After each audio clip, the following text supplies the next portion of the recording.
Chairman. I thank all the witnesses who've joined us today. My first question will be for Mr. Ross. Mr. Ross, I understand you represent the Christian Legal Fellowship, and I want to talk to you about a provision of the Criminal Code, Section 319, which prohibits hate speech against an identifiable group or fomenting hate. These provisions exist to prevent actions to incite hatred or hateful action. But the exception there says that no one can be found guilty of an offense under paragraph 1 or 2 in the following cases. And under B, it says, has expressed an opinion in good faith on a religious topic or an opinion based on a religious text in which the person believes or tries to establish that he agrees. So in your opinion, Mr. Ross, would this defense have its place in the criminal code, or shouldn't we take advantage of this opportunity to eradicate hate, to take those exceptions out of the criminal code? So, Mr. Ross. Thank you very much for the thoughtful question, Mr. Fortin, and I appreciate the opportunity to engage with you on this because it is a really important issue. The defense that you reference in subsection 3B of 319 has been really important in the court's consideration of the entire anti-hatred framework in section 319. And in fact, this defense and the other defenses in subsection 3 have been pivotal in demonstrating to the courts that the legislation does strike the right balance, that it doesn't intrude too far on citizens' rights to freedom of opinion and expression. And so if this defense or the other defenses for truth, for example, were removed, we would be concerned that that could undermine the constitutionality of this regime and the careful balance that has been struck. Now, the concern, of course, which I understand and am sympathetic to, is that someone might misuse this defense and might try to hide behind religious veneer and use it as a smokescreen to promote hate. And that would not be a good faith defense. That would actually be a misuse of both the defense and, frankly, a misuse of religion. And thankfully, that defense has been interpreted very carefully by the courts to preclude exactly that scenario. The courts have been very clear that this defense cannot be used to cloak hateful expression with impunity. The language they use is as a Trojan horse to carry an intended message of hate. And there hasn't been a single case where the defense has been. Je m'excuse. I'm sorry to interrupt you. I don't want to be impolite, but our time is limited, as you know. I'd like to quote a speech we heard in Montreal last year. Adil Shakawi said publicly, and I quote, Allah, take care of these Zionist aggressors, the enemies of the people of Gaza, exterminate them, unquote. Do not spare any of them, unquote. This speech, this quote, was submitted to the Crown Attorney in Quebec, who decided not to charge Mr. Shakawi. Many of us were surprised by the absence of charges. Don't you think that an exception like we have in Section 319 could have encouraged the Crown Prosecutor to decide there was no way to prosecute Mr. Shakawi? Well, thank you for the question. And I don't want to comment on a specific prosecutorial decision that was made without knowing the full context. But here's what I would say. The courts have been very clear that one cannot simply embed a hateful message in a so-called prayer and expect to receive the benefit of the defense. The courts have specifically said that is not permitted. And so the good faith requirement has been strictly enforced. Je comprends, Monsieur Ross, vous l'avez déjà mentionné. I understand that, Mr. Ross. The question of good faith is important. It's in the clause. How unfortunately, good faith can be interpreted narrowly or broadly. My question is, should such a legislative provision, doesn't that encourage Crown prosecutors not to prosecute? Here, the individual was calling upon his audience to exterminate the enemies of the people of Gaza. We know that we're talking about Israelis here. I understand that you feel that the question of good faith preserves us from this. Now, I'd like to hear you. I have about 1 minute left. Ms. Chapdelaine, I'd like to hear you on this. I'll just use the chair's prerogative for 2 seconds to ask a follow-up question to Mr. Ross. And as despicable and as unlawful, I believe the statements made by Mr. Shakawi were and would be if they were stated again. We don't know why the prosecution chose not to continue with the charges. And perhaps it is to Mr. Fortin's point. I just want to dig in a bit about the concept of good faith, Mr. Ross. In Leviticus, Deuteronomy, Romans, there's other passages, there is clear hatred towards, for example, homosexuals.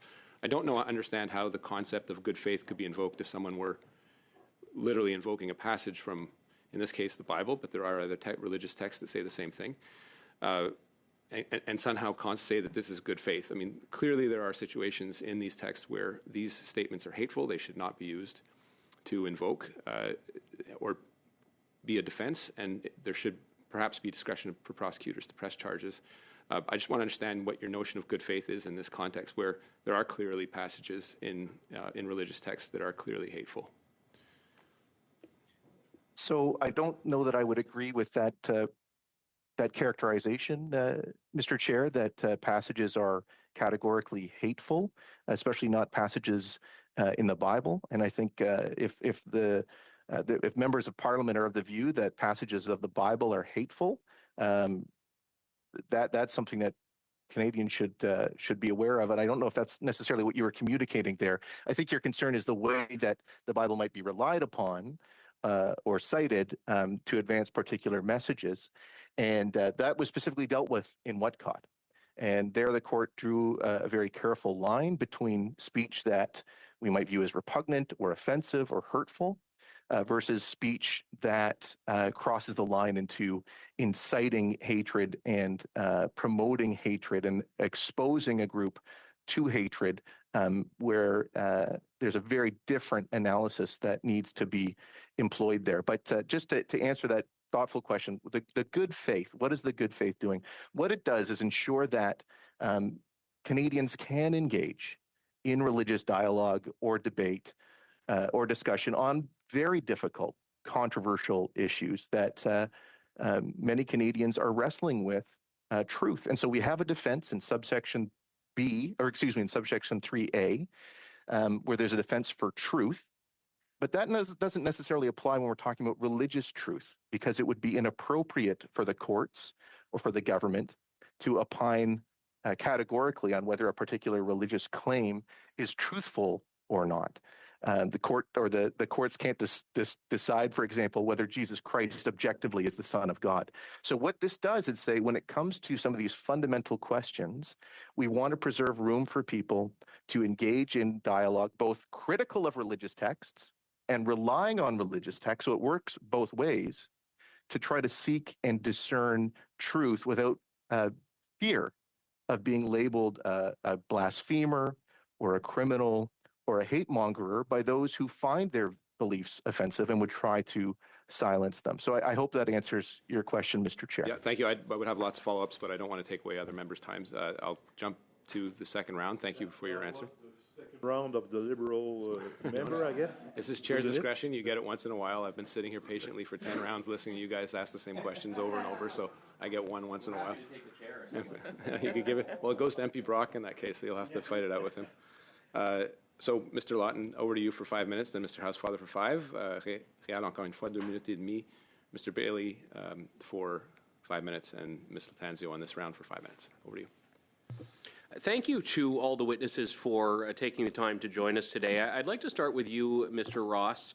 You were asked by my colleague from the Bloc Québécois, Monsieur Fortin, and also by our chair, Mr. Miller, about the religious defense, to use that term, embedded in Section 319 of the Criminal Code. And just to confirm, you are against any removal of this defense from the hate provisions of the Criminal Code, correct? Yes, that's correct, precisely because they've been important in upholding the regime as constitutional. We have seen in a number of debates in society, sometimes public opinion shift. We've seen what is at one point in time held by society change, sometimes in 5 years, in 10 years, in 50 years. We need to be able to have discussions on contentious issues to do that. One example that has come up in this committee's hearing last week on this was the way that we're discussing gender right now and sexual identity. And one of our previous witnesses said that they could actually see a case in which C9, with the lower threshold for what constitutes hate, could lead to criminal charges against someone for going against whatever the liberal orthodoxy is on gender. Would you agree with that concern? Well, I think that is a concern whether it's on that particular issue or on any number of social issues where Canadians hold very sincere, strongly held views. If we define hatred too imprecisely, then it does create the risk that it could be used or employed to capture not just the speech or the modes of expression that the Supreme Court has been concerned with, but specific ideas that we might find repugnant or offensive, and used to apply hatred in a colloquial sense as opposed to in a criminal sense to speech that is part of what it means to be in a democratic society, to be opposed to to be exposed to opposing views. There have been, since 2021, at least 123 churches in Canada that have been either burned or vandalized. This has been something that the former Prime Minister, Justin Trudeau, said was, quote, fully understandable. His principal secretary, Gerald Butt, said it was understandable. That's a direct quote. What's your view on the way that we view hate in this country somewhat selectively? Yeah, thank you for your question. I think it's really important that when we talk about this legislation, that we want to ensure that the criminal code works to protect all communities, all religious communities in Canada. And that's what the Charter requires, is that every group, every faith group is entitled to the full and equal protection of the law. And so it shouldn't, and we don't want to make this about my group versus your group. It's about ensuring that every group has the same protection. And so thank you, Mr. Lawton, for raising attention about some of the very profound concerns that we and many others have about the number of churches that have been burned to the ground in Canada. We are equally concerned about attacks and vandalism directed at synagogues and mosques. This is an issue that we all recognize is a problem in our country. That's why we're here. And so this isn't something that we want to ignore. The question is, what's the best way to address it? And that's what we speak to in our written brief. Thank you, Mr. Ross. Mr. Ross, can I ask you a couple of questions? I appreciated the way you approached the bill in terms of offering amendments and general guidance as opposed to saying the bill isn't a good idea at all. I don't think that is what you believe. Do you support the new intimidation and obstruction offenses? And for example, I had in my own riding in March or April of last year a situation where demonstrators surrounded our Jewish community campus where the offices of the Federation are, and the Holocaust Museum, and the Jewish Public Library, and didn't let people enter or leave the building standing on private and public property for hours. You would agree that that is a problem, right? And that these new intimidation and obstruction offenses will assist to tell police that they should be charging in events like that? Certainly agree that those and many other examples are hugely problematic. And so you're absolutely right that we do not categorically oppose the bill. We support the intentions and motivations and objectives of the legislation. Like I said, our goal is to see this bill effective and constitutionally sound. When it comes to the specific interference and obstruction offenses, we do have some concerns about their potential breadth, and we would share some of the concerns that have been raised by other groups, the Canadian Civil Liberties Association, just about what constitutes interference and the way that it might capture conduct that it doesn't even necessarily intend to capture. But we'd also point to a number of other provisions that already exist and that should be utilized to address precisely the situations that you've described. And so, and I know this is a question that's been raised elsewhere, there are existing mechanisms. And so whether it's through the new bill or through existing mechanisms. I'm sorry, I have limited time. I don't mean to interrupt. Time's up. My time's up? Yeah. Oh, okay. Thank you, Mr. Chair. Monsieur Fortin, 2 minutes et demie. Merci. Mr. Fortin, 2.5 minutes. Thank you, Mr. Chairman. Mr. Ross, in 2.5 minutes, if you'll allow me, I'd like to start the same series of questions for discussion purposes. Let's say I convert to another religion than my own, and that my religion has a Bible, a Torah, whatever the title. There's a religious text that says that another group of individuals, Montrealers, let's say, or Christians, are a demonic creature. They have to be exterminated. Let's say that's a religious text that says that. I convert for all kinds of reasons to that religion, and I hold a conference where I say, Lord, eliminate all Christians. These are diabolical creatures. Don't forget any of them. In your opinion, would that speech be protected by the current provisions of the Criminal Code? And in your opinion, would that be an acceptable speech in Canada? No, any speech that's calling for death or violence or extermination of people, that clearly constitutes not just incitement to promote hate, that's a threat, that's intimidation, and those are captured by the Criminal Code. Mais quand je vous... Okay, but when I tell you that the Criminal Code tells us that anyone who says in public something that encourages hatred or foments hatred and could be in prison, but if based on a religious text, it's a good defense. I know that the example I gave you seems extreme, but it seemed to correspond to what I'm reading in the Criminal Code. I'm basing myself on a religious text under which I allow myself to encourage hatred and incite hatred. You still make a distinction there? Well, yes, because again, the example that you're giving is specifically calls for violence, calls for extermination. Those types of provisions exist in the Criminal Code that this defense does not apply to. What this defense applies to and how it has been interpreted has been in a very narrow, specific, context-specific analysis, and that's really important to look at. Now, whether it's being applied on the ground by authorities and law enforcement in a manner consistent with that strict, narrow interpretation by the courts, that's another question. That's a legitimate question.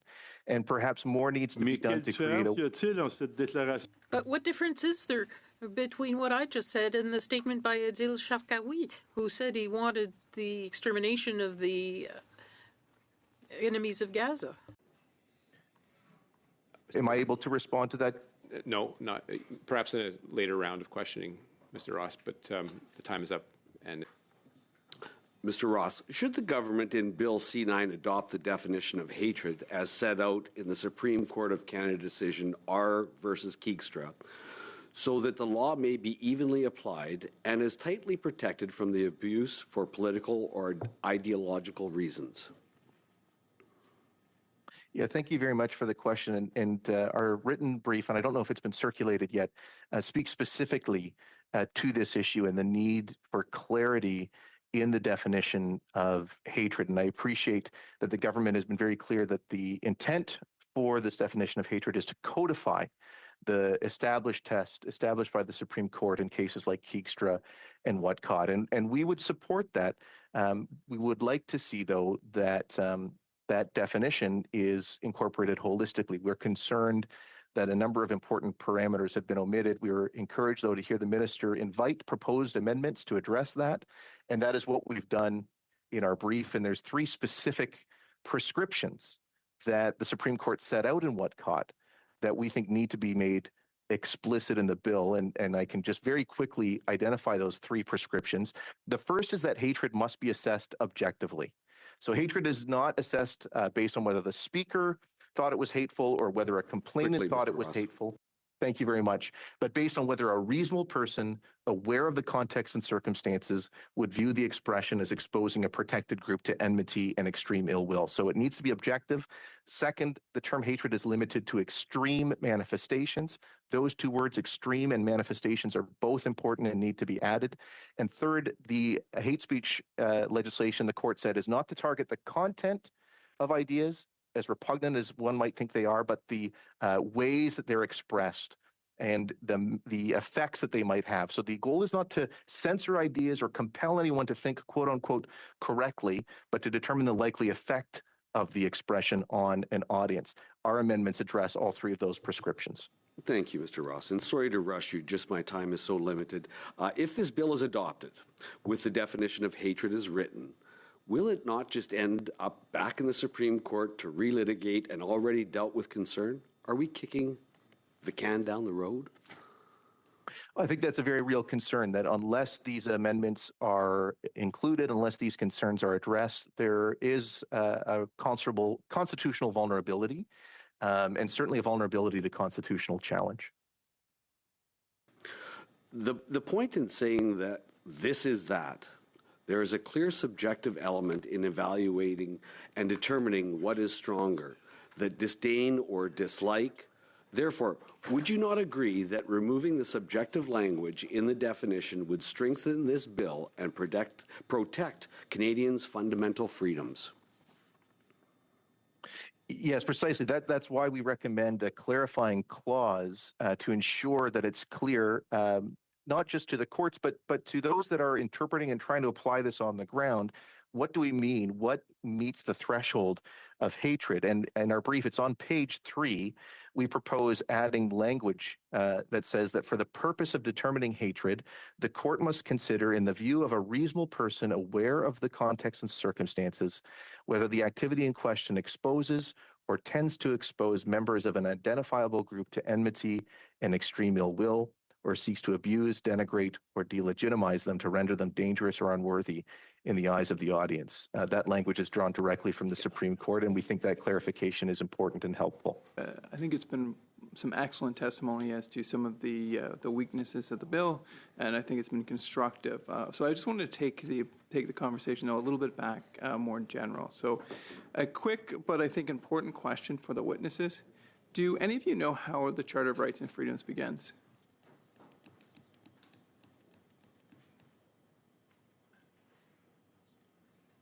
If you're referring to, Sorry. are you referring to the, sorry to interrupt you. If you're referring to the preamble?